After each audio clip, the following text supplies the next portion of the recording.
доктор Зокир, барои мо мефаҳмондед, ки оё пардохти закоти фитр танҳо барои мусалмононе ки закоти ҳарсоларо медиҳанд ҳатмӣ аст ва ё ин ки барои тамоми мусалмонон? бисёре аз мусалмонон иштибоҳан бар ин боваранд ки пардохти закоти фитр танҳо барои мусалмононе воҷиб аст ки закоти солона бояд пардохт кунанд. Ин фикри нодуруст аст. Закот танҳо барои мусалмононе воҷиб аст ки аз ҳадди аққали рӯзгузаронӣ пасандоз доранд, яъне молашон ба нисоб расида бошад. Дар мавриди закоти фитр бошад, пардохти он фарз аст барои ҳар як мусалмон, ба истиснои касоне ки беҳад фақирона зиндагӣ мекунанд ва наметавонанд худро бо таом таъмин кунанд.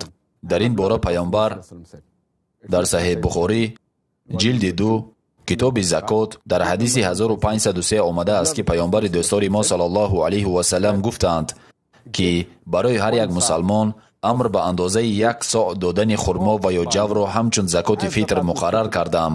барои ҳар як мусалмон, хоҳ ғулом бошад ва ё шахси озод, мард бошад ва ё зан, ҷавон ва ё ин ки пир. барои ҳар як мусалмон, чӣ озод, чӣ ғулом, чӣ ҷавон, чӣ пир, чӣ мард, чӣ зан, закот фарз аст. закоти фитр барои ҳар мусалмон фарз ва ё ҳатмӣ аст. аммо додани закот аз номи кӯдаке ки дар батни модар аст аслан лозим нест, ҳарчанд ҳадисҳои саҳеҳ вуҷуд доранд ки масалан халифа Умар аллоҳ аз ё розӣ бод аз номи кӯдаке ки ҳоло таваллуд нашуда буд закот додааст, аммо ин ҳатмӣ яъне фарз нест. закоти фитр бояд аз номи ҳар мусалмони зинда дода шавад.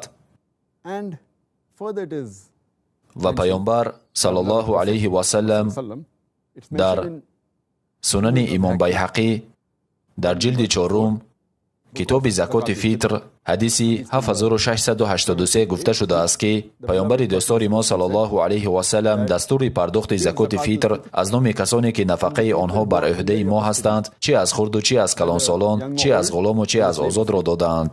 сардори оила закоти фитрро аз номи тамоми аъзои хонаводааш ки нафақаи онҳо бар ӯҳдаи ӯянд пардохт мекунад, аз номи фарзандон, ҳамсарон, пиронсолон. агар ки ӯ аз падару модари пираш нигоҳубин мекунад, пас ӯ бояд аз номи онҳо низ закоти фитр диҳад. закот бояд барои ҳамаи онҳое ки зери нафақаи моянд дода шавад, чӣ ғулом ва чӣ озод. аз ин рӯ агар шахсе соҳиби ғулом бошад, бар ӯ воҷиб аст ки ҳатто аз номи он ғуломаш закот бидиҳад. аммо агар инсон дар ҳолати фақру нодорӣ қарор дошта бошад ва натавонад ки барои худ ғизое пайдо кунад ва ҳатто маблағи кофӣ барои пардохти закоти фитр надошта бошад, барои ӯ ҳукми закоти фитр ҷорӣ намешавад. чуноне ки Аллоҳ дар Қуръони Карим дар сураи Бақара сураи 2 ояти 286 гуфтааст: Аллоҳ ҳеҷ касро ҷуз ба андозаи тавонаш таклиф уҳдадор намекунад. инчунин дар сураи Тағобун сураи 64 ояти 16 омадааст: пас то он ҷое ки метавонед аз Аллоҳ тақво кунед.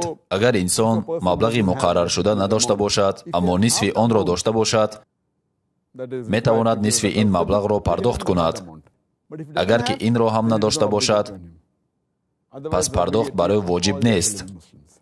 дар Саҳиҳи Бухорӣ ҷилди 9 дар китоби пайравӣ кардан аз Қуръон ва Суннат дар ҳадиси 7288 омадааст ки паёмбар саллаллоҳу алайҳи васалам гуфтанд: агар ман шуморо ба коре амр кунам, пас кӯшиш кунед ки ба андозаи тавону тоқататон аз он пайравӣ кунед.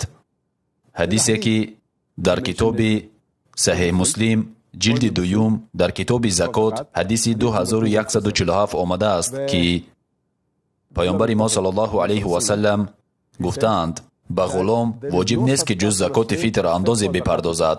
ҳукми андози садақа ба ғулом ба ҷуз аз закоти фитр ҷорӣ намешавад.